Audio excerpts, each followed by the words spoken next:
Assalamualaikum warahmatullahi wabarakatuh. Kami kelompok 3 terdiri. 1. Nurwafikoh Septi Astiti. 2. Siti Nurhalizah. 3. Aditya Alif Pramana. 4. Lutfia Anjani. 5. Lisa Sofia Sari. Kami akan mempresentasikan analisis emiten PT Kimia Farma Terbuka KAEF. PT Kimia Farma merupakan salah satu badan usaha milik negara Republik Indonesia yang bergerak di bidang usaha jasa penyediaan jasa dan produk layanan kesehatan terintegrasi yang bermutu tinggi dan berdaya saing kuat pada bidang industri kimia, farmasi, biologi, dan kesehatan dalam rangka mencapai tujuan perusahaan sesuai dengan nilai-nilai tata kelola perusahaan yang baik. Kimia Farma yang didirikan pada tanggal 16 Agustus tahun 1971 bertujuan menjadi penyedia layanan terdepan pada industri farmasi terintegrasi. Kimia Farma telah menunjukkan kemajuan dan peningkatan usaha yang pesat dalam bisnis industri farmasi terintegrasi dengan mengedepankan tata kelola perusahaan yang baik, good corporate governance, dan didukung oleh sumber daya manusia yang profesional. Sebagai badan usaha milik negara Republik Indonesia, Kimia Farma selalu melaksanakan kewajiban untuk membayar dividen kepada negara Republik Indonesia selaku pemegang saham utama, pengendali dan pemegang saham Kimia Farma. PT Kimia Farma, Persero, Terbuka merupakan pionir dalam industri farmasi Indonesia yang telah berkembang menjadi perusahaan yang menyediakan pelayanan kesehatan terintegrasi dari hulu ke hilir. Kimia Farma memiliki bidang usaha utama yaitu manufaktur farmasi yang didukung oleh riset dan pengembangan, distribusi dan perdagangan, pemasaran, retail farmasi, laboratorium klinik dan klinik kesehatan. Analisis global dan lokal, PT Kimia Farma Terbuka KAEF menargetkan pertumbuhan lebih baik pada 2021 ini. Hal tersebut ditopang dari sejumlah strategi yang disiapkan perseroan. Sekretaris Perusahaan Kimia Farma Ganti Winarno menjelaskan secara umum bisnis pada 2021 masih dengan tantangan pandemi COVID-19, sehingga secara global perkembangan ekonomi masih dinamis seiring dengan kondisi pandemi secara global. Dari sisi bisnis, meskipun kondisi ekonomi masih sangat dinamis, kami optimistis bisnis farmasi masih ada potensi untuk berkembang ke depannya. Pengembangan BBO dilakukan sesuai dengan prioritas kebutuhan nasional, di mana sampai tahun 2020 telah berhasil memproduksi dan 9 item BBO di tahun 2020.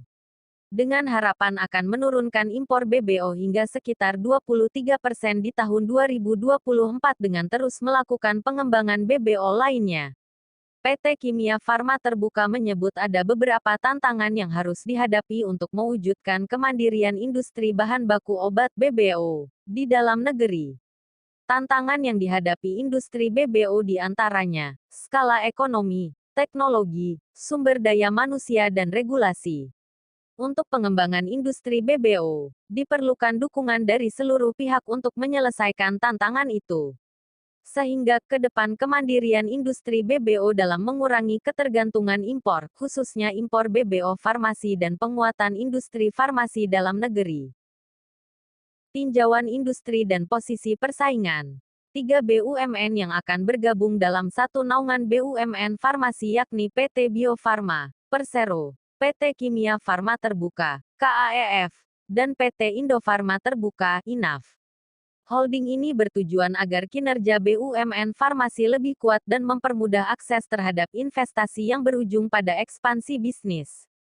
Bila dilihat dari sisi kinerja misalnya, laba bersih Kimia Farma sepanjang semester I2019 anjlok 68,57% secara tahunan ke level Rp 47,75 miliar, dibandingkan periode yang sama tahun sebelumnya sebesar Rp 151,92 miliar. Kinerja keuangan yang tertekan ini disebabkan karena meningkatnya beban keuangan pasca mengakuisisi PT Papros Terbuka. Beban keuangan KAEF sepanjang paruh pertama tahun ini naik 153,49% YoY menjadi Rp 224,63 miliar dari sebelumnya Rp 88,62 miliar di semester I2018. Sementara itu, Indofarma masih membukukan rapor merah. Sepanjang paruh pertama 2019 perusahaan membukukan total kerugian sebesar Rp24,36 miliar, dari sebelumnya mengantongi keuntungan senilai Rp253,19 juta di semester I-2018.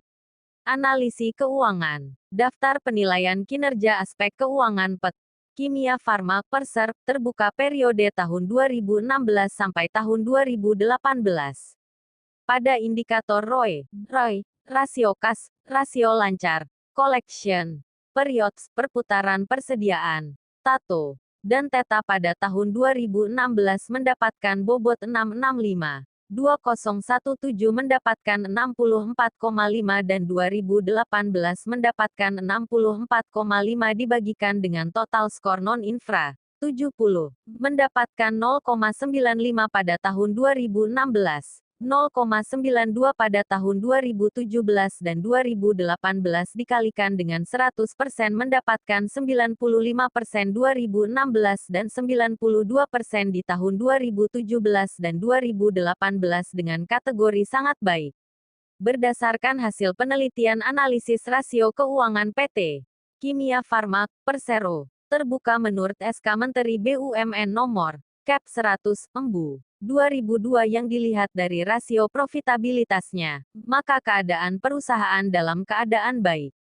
Karena perusahaan dapat menjanjikan keuntungan yang nyata bagi penanam investasi dan pemegang sahamnya. Perusahaan dilihat dari rasio likuiditasnya, maka keadaan perusahaan dalam keadaan baik karena perusahaan mampu memenuhi kewajiban jangka pendeknya dengan kas yang tersedia dalam perusahaan, dan mampu memenuhi kewajiban lancarnya atas aktiva yang tersedia dalam perusahaannya. Perusahaan dilihat dari rasio aktivitasnya, maka keadaan perusahaan dapat dikatakan baik dan stabil karena perusahaan mampu mengelola aktivanya menjadi bahan produk jual yang akan diakui sebagai pendapatan.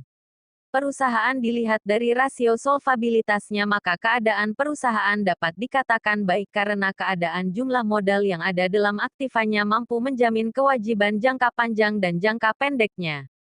Valuasi perusahaan. KAEF berisiko mengakhiri rally yang telah berlangsung setahun terakhir dengan membentuk pola bearish head and shoulder.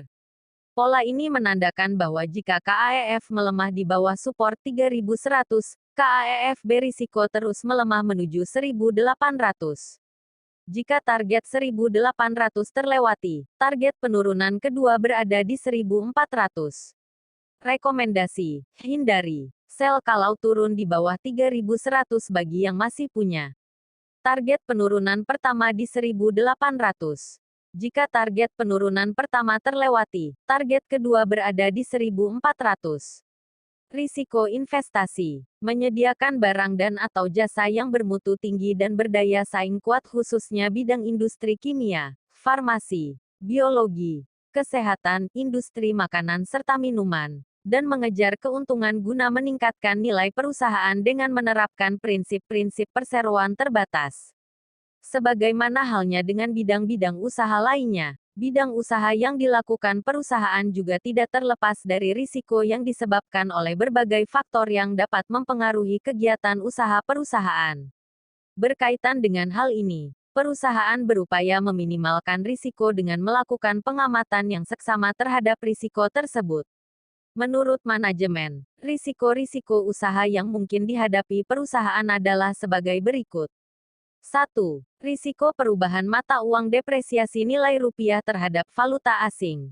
2. Risiko pasokan bahan baku. 3. Risiko persaingan usaha. 4. Risiko perekonomian. 5. Risiko kegagalan pengembangan usaha investasi.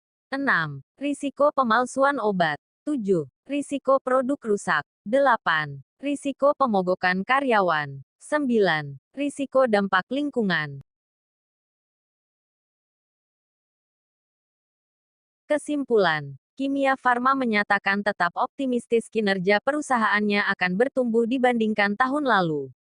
Meskipun kondisi ekonomi di tanah air maupun secara global masih dinamis akibat dampak dari pandemi COVID-19 di tahun lalu. Dari sisi bisnis, meskipun kondisi ekonomi masih sangat dinamis, kami optimistis bisnis farmasi masih ada potensi untuk berkembang ke depannya. KAEF berhasil meraup penjualan hingga Rp 7,045 triliun pada periode Januari-September tahun 2020. Jumlah tersebut naik dari periode yang sama di tahun sebelumnya, yang sebesar Rp 6,878 triliun. Hal ini dikarenakan pengembangan terhadap layanan kesehatan digital Kimia Farma, yakni Kimia Farma Mobile. Sejak diluncurkan tahun lalu, Kimia Farma Mobile diakui Ganti telah mendapatkan banyak respon positif dari para pelanggannya. Menurutnya, layanan kesehatan digital yang dikembangkan Kimia Farma terbukti memudahkan para pelanggannya untuk mengakses layanan kesehatan tanpa harus beranjak dari rumah. THANKU. Terima kasih sudah menonton.